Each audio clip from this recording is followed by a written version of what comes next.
میرا غازی خان محترم عزت مآب جناب ڈاکٹر پروفیسر رشید احمد اختر صاحب ہونی کو دعوت سخن دیسا کہ وہ مائک تے تشریف گنا کے خیالات دا اظہار فرمائے سر.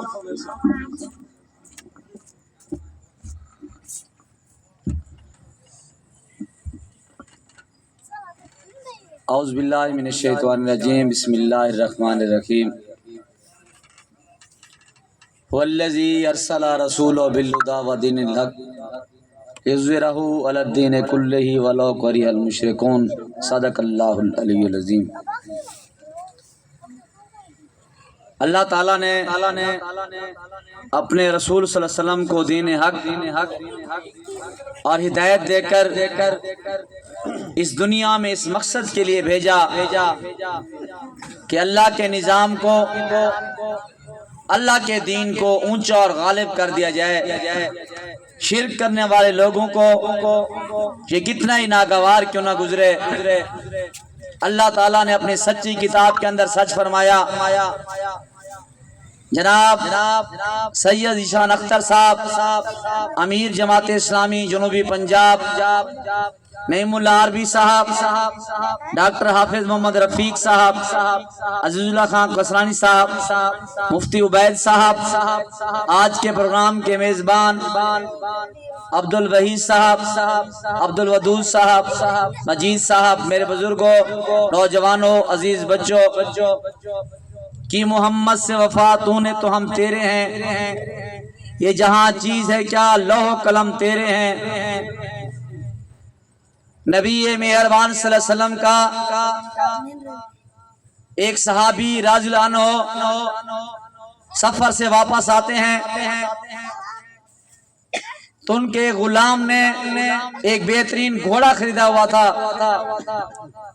اپنے غلام سے پوچھتے ہیں یہ گھوڑا اتنا زبردست گھوڑا تم نے لیا، ماشاءاللہ، اس گھوڑے کی قیمت کتنی ہے، کتنے کا تم نے گھوڑا خریدا ہے؟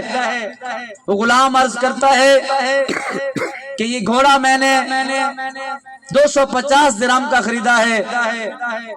کہ حیران ہو گئے، اتنی نسل والا گھوڑا اتنا سستا تم نے کیسے خریدا؟ شاید کسی نے مجبوری میں بیچا ہوگا. وہ کہتے ہیں، وہ صحابی رضی اللہ عنہ کہتے ہیں کہ چلو میرے ساتھ. منڈی میں چلے گئے، اس آدمی کو ڈھونڈنا شروع کر دیا جس نے گھوڑا بیچا تھا. ڈھونڈتے رہے، بالآخر مل گیا. اسے کہا کہ گھوڑا کیوں سستا بیچا؟ بڑی اچھی نسل کا گھوڑا ہے. اس بیچنے والے نے کہا مجھے پیسے ضرورت تھے اس لیے میں نے گھوڑا بیچ دیا. اس نے کہا اچھا اس کی اصل قیمت بتاؤ. اس نے کہا کہ 100 اور درہم بڑھا دو، 350 درہم دے دو. اس نے کہا نہیں اس کی قیمت اور بھی زیادہ ہے. صحابی نے فرمایا اچھا 450 درہم دے دو. اس نے کہا کہ نہیں اس کی قیمت اور بھی زیادہ ہے. اس نے کہا 550 کر دو. بالآخر 750 درہم اس صحابی رضی اللہ کے رسول کے صحابی نے 750 درہم دیے اور اس نے کہا پھر واپس مڑنے لگے. وہ جو بیچنے والا تھا حیران تھا کہ کیسا آدمی ہے کہ ہمیشہ آدمی کی کوشش ہوتی ہے ہر آدمی کی کہ سستی چیز خریدے. یہ کیسا آدمی جو مہنگی چیز خرید رہا ہے؟ اسے پیچھے سے بلایا اور سنو تم کون ہو، تم کیسی مخلوق ہو؟ ساری دنیا کے لوگ چیزیں سستی خریدتے ہیں، تم مہنگی چیز خرید رہے ہو. اس نے کہا کہ میں محمد عربی صلی اللہ علیہ وسلم کا غلام ہوں اور آپ صلی اللہ علیہ وسلم نے ہمیں لوگوں کے ساتھ خیر خواہی سکھائی ہے، اس لیے میں آپ کے ساتھ خیر خواہی کر رہا ہوں. وہ مجوسی تھا بیچنے والا.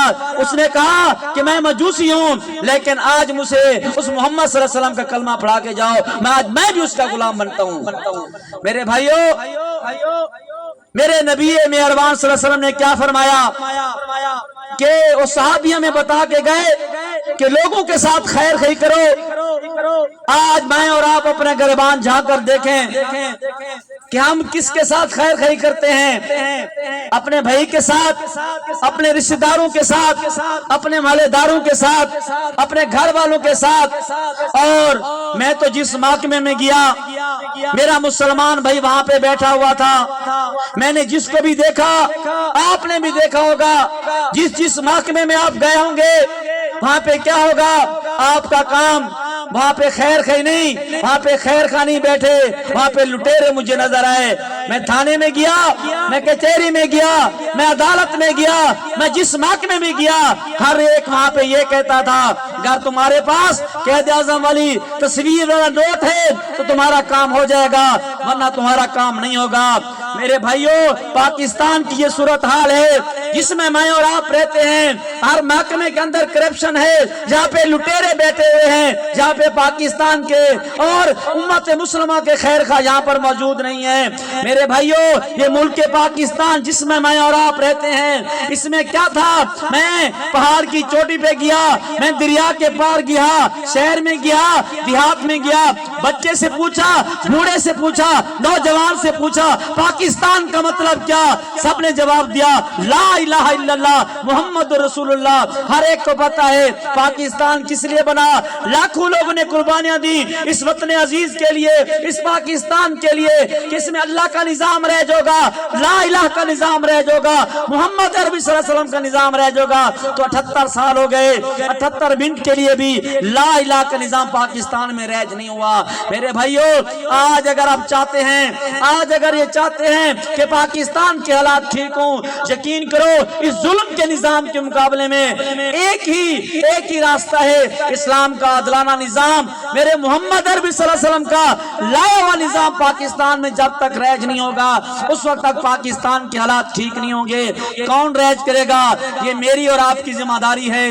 کل جب قیامت کا دن ہوگا، اللہ موجود ہوں گے، اللہ کے رسول حضرت محمد صلی اللہ علیہ وسلم موجود ہوں گے، اللہ کے رسول ہم سے پوچھیں گے میں تمہارے لیے بہترین نظام چھوڑ کر آیا تھا، نظام مصطفیٰ تمہارے پاس تھا، تم نے اس کو لاگو کرنے کے لیے پاکستان تمہیں ملک ملا، اس میں تم نے کتنی کوشش کی؟ اس لیے میں آپ سے گزارش کرتا ہوں، سیرت نبی صلی اللہ علیہ وسلم کا پیغام یہ ہے کہ آج کی اس کانفرنس کا پیغام یہ ہے کہ اس 5 اور 6 فٹ کے جسم کے اوپر بھی میرے نبی مہربان صلی اللہ علیہ وسلم کی سیرت کا نظام، شریعت کا نظام نافذ کرو، اپنے معاشرے میں، اپنے گھر میں، اپنے میرے نبی مہربان صلی اللہ علیہ وسلم کی سیرت کی شریعت کا نظام نافذ کرو۔ اور سب سے بڑا مطالبہ یہ ہے کہ پاکستان میں بھی سیرت محمد صلی اللہ علیہ وسلم کا، شریعت محمد صلی اللہ علیہ وسلم کا نظام نافذ کرو تو پاکستان کے حالات ٹھیک ہوں گے۔ میں آپ تمام دوستوں کا شکریہ ادا کرتا ہوں، آپ تشریف لائے، اور میں اپنے امیر محترم جناب سید ذیشان اختر صاحب کا بھی شکریہ ادا کرتا ہوں، اتنی دور سے ہماری دعوت پر جہاں پہ تشریف لائے۔ آج ان کا 5واں پروگرام ہے، اللہ تعالیٰ ان کو جزائے خیر عطا فرمائے۔ وما علینا الا البلاغ المبین۔